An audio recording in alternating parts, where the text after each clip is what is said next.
Sa'ad bin Abi Waqqas merupakan seorang sahabat Rasulullah Shallallahu Alaihi Wasallam yang dijamin masuk surga.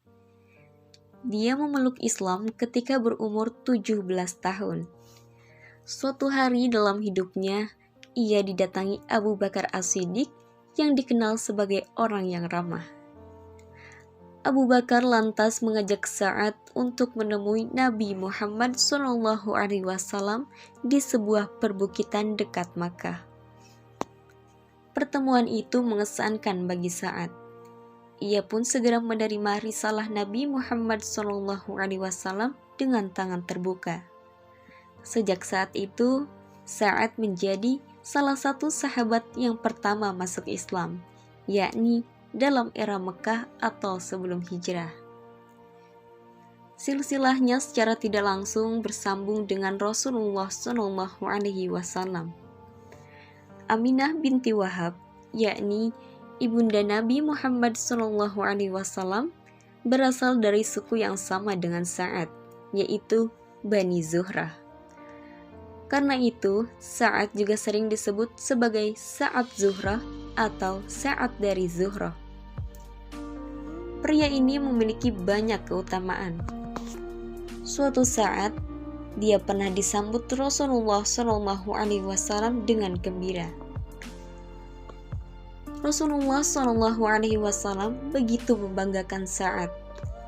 Beliau bersabda, "Ini dia pamanku. Siapa orang yang punya paman seperti pamanku ini?" Kakeknya Sa'ad adalah Uhaib, putra dari Manaf yang menjadi paman dari ibunda Rasulullah SAW. Selain itu, Sa'ad bin Abi Waqqas juga merupakan orang Muslim yang pertama kali melepas anak panah dalam jihad Islam. Dia pula yang mula-mula terkena anak panah dalam kancah jihad. Pernah suatu kali Rasulullah SAW bersabda di tengah perang Uhud, "Panahlah hai Sa'ad, ibu bapakku menjadi jaminan bagimu." Ali bin Abi Thalib juga mengatakan, "Tidak pernah saya dengar Rasulullah mengatakan ibu bapaknya sebagai jaminan seseorang, kecuali untuk Sa'ad." Sa'ad adalah seorang kesatria muslim yang paling berani.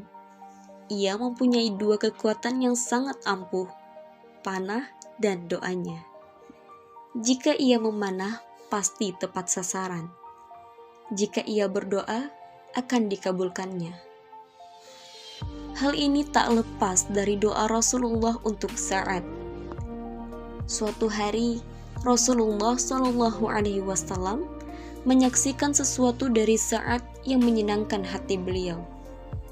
Maka Rasulullah SAW pun bermunajat, "Ya Allah, tepatkanlah bidikan panahnya dan kabulkanlah doanya." Demikianlah diri Sa'ad menjadi masyhur lantaran doanya disebut makbul. Kelak ketika fitnah terjadi pada zaman kekhalifahan Ali bin Abi Thalib, Sa'ad mendengar seorang laki-laki memaki Ali, Tolha, dan Zubair. Orang itu bahkan terus menolak berhenti mencaci maki. Maka Sa'ad pun berkata, "Kalau begitu, akan saya doakan kamu kepada Allah." Laki-laki tadi lantas berkata, "Rupanya kamu hendak menakutiku, seolah-olah kamu seorang nabi."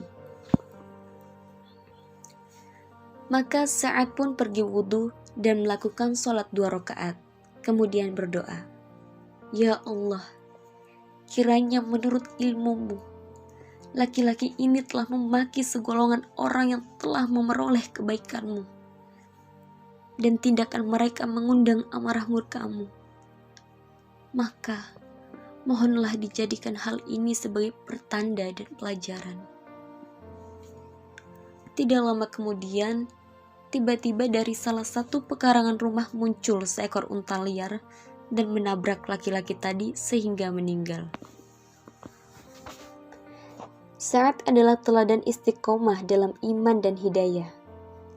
Betapa mahalnya hidayah itu bahkan harus dipertahankan dengan susah payah.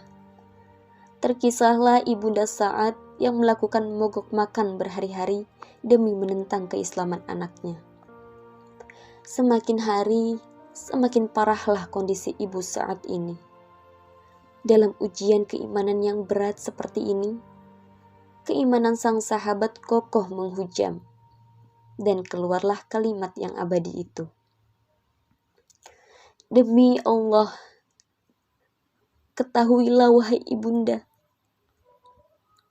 seandainya bunda memiliki 100 nyawa, lalu ia keluar satu persatu, maka tidaklah anakmu ini akan meninggalkan agama Islam, walau ditebus dengan apapun. Akhirnya, hati ibundanya itu luluh. Tak lama berselang, turunlah ayat Al-Quran terkait kisah Sa'ad ini. Surah Luqman ayat ke-15, yang artinya, dan seandainya kedua orang tua memaksamu untuk mempersekutukan aku, padahal itu tidak sesuai dengan pendapatmu, maka janganlah kamu mengikuti keduanya. Di antara cerita kepahlawanan Sa'ad yang lainnya adalah ketika pasukan muslimin yang sedang dipimpinnya teradang sungai Tigris. Kala itu, umat Islam akan membebaskan Irak. Padahal, wilayah itu belum banyak dikenal oleh kaum muslimin umumnya yang berasal dari Jazirah Arab.